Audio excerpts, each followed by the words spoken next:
Diseño factorial con dos factores. Bueno, a continuación voy a dar un ejemplo del siguiente tema que me tocó a mí y a otro compañero. El ejemplo dice factorial 4 por 3. Consideremos un experimento en el que se quiere estudiar el efecto de los factores velocidad de alimentación y profundidad de corte sobre el acabado de un metal. Aunque los factores son de naturaleza continua, en este proceso solo se pueden trabajar en 3 y 4 niveles respectivamente. Por ello se decide correr un factorial completo 4 por 3 con 3 réplicas, que es muy importante, que permitirá obtener toda la información relevante en una relación al efecto de estos factores sobre el acabado. Aleatorizando las 36 pruebas se obtienen los datos de la tabla siguiente. El acabado Y está en unidades de gramos e interesa minimizar su valor. Bueno, aquí la tabla que les voy a presentar, que es esta. Espera. Que el factor A es profundidad en pulgadas y el factor B, que es la velocidad que está medida en pulgadas sobre minuto.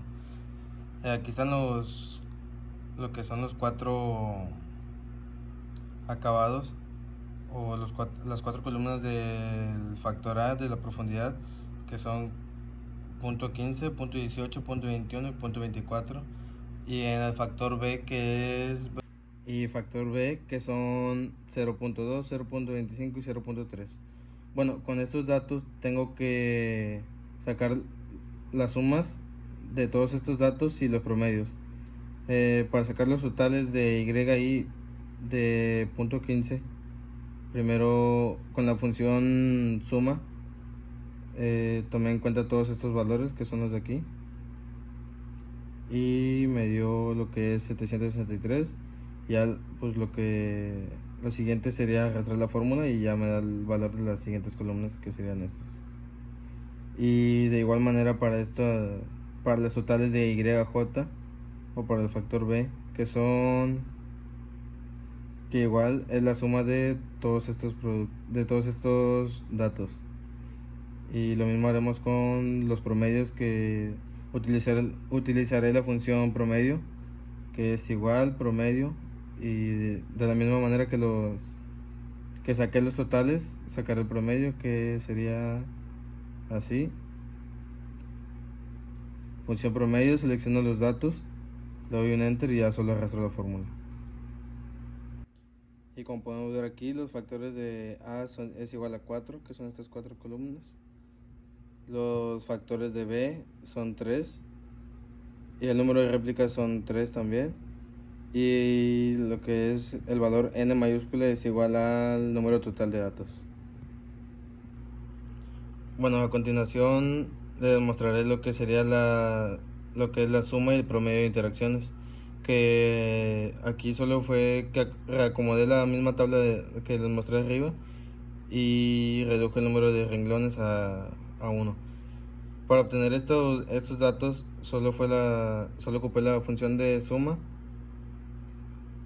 que sería suma y serían los siguientes datos, que serían estos tres, que sería 74, 64 y 60.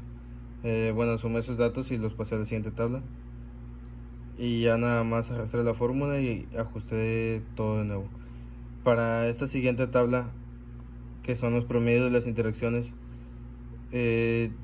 tomé el mismo número pero lo dividí entre 3 de la siguiente tabla, que esto sería a C21, que es el número de aquí, lo dividí entre 3 y ya solo arrastré la fórmula para los siguientes datos. Bueno, ya que tengo todos estos datos, formularé aquí mi tabla ANOVA, y para sacar los siguientes datos se requieren diferentes fórmulas. Por ejemplo, para sacar la suma de cuadrados del efecto A, como dice aquí, para sacar la suma de cuadrados del efecto A se requiere sacar los cuadrados de los totales de y dividirlo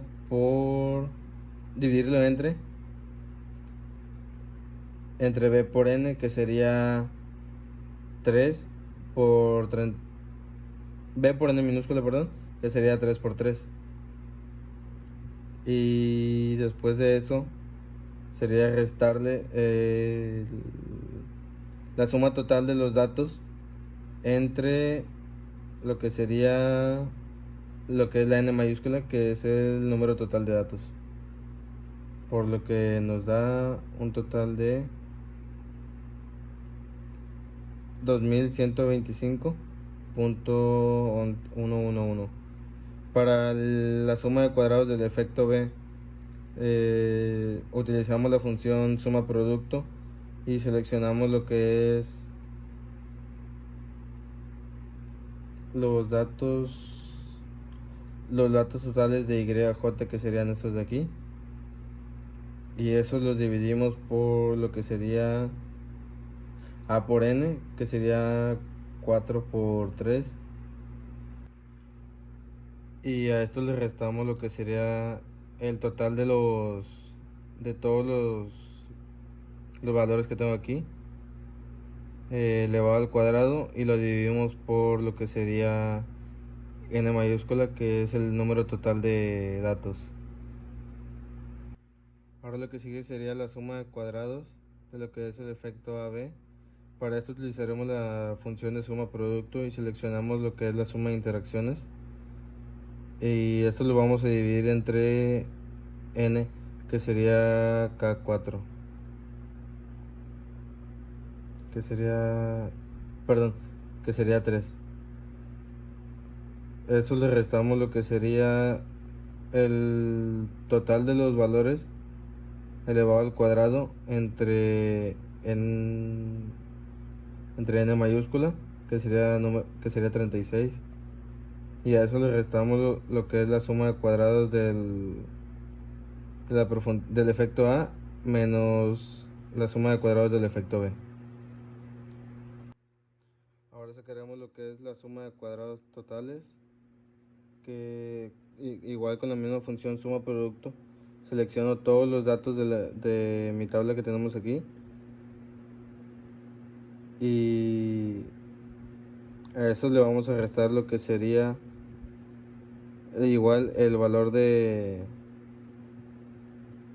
total de los datos elevado al cuadrado entre lo que sería n mayúscula, que es 36, y nos da un valor de 6532. Y ahora la suma de cuadrados del error. Para esto nada más sería restar la suma de cuadrados del efecto A, B y del total, que sería, la suma de cuadrados totales menos la suma de cuadrados del efecto A menos la suma de cuadrados del efecto B menos la suma de cuadrados de la interacción A con B, y esto nos da un valor de 689.333. Para los grados de libertad sería A menos 1, que A viene valiendo 4, menos 1 es igual a 3. Para los grados de libertad del efecto B sería B menos 1, que B es igual a 3, menos 1 es igual a 2. Los grados de libertad de la interacción A con B es A menos 1 por B menos 1, que viene siendo 4 menos 1 por 3 menos 1, que nos da un valor de 6. Para los grados de libertad del error sería A por B multiplicado por n menos 1, que es 4 por 3 menos 1, que nos da un valor de 24. Para los grados de libertad del total sería A por B por n menos 1, que viene siendo un total de 35. Bueno, ahora para el cuadrado medio, solo dividiríamos lo que es la suma de cuadrados entre los grados de libertad de cada. En el efecto A sería la suma de cuadrados entre grados de libertad, nos da un valor de 708, y una vez esa función ya la podemos arrastrar aquí y nos da el valor de los demás cuadrados medios. Para la f calculada sería lo que es el cuadrado medio del renglón entre el cuadrado medio del error. Podemos fijar la celda con estos símbolos para poder lo que sería arrastrar la fórmula. Ya nos da lo que es el valor de la f calculada y aquí arrastramos la fórmula para las demás f calculadas. Para lo que sería la f crítica utilizamos la función distribución f inversa y aquí seleccionaríamos lo que es nuestra alfa, que sería 0.05, que es la que utilizamos, y seleccionamos lo que sería los grados de libertad del efecto A y los grados de libertad del error. Una vez hecho eso, ya podemos arrastrar la fórmula igual y nos da lo que sería el valor de la f crítica. Para terminar, para saber si se rechaza o se acepta, la f calculada debe ser menor que la f crítica para que se acepte la hipótesis. Como todas las f críticas aquí son menores que la f calculada, entonces se rechaza la hipótesis nula.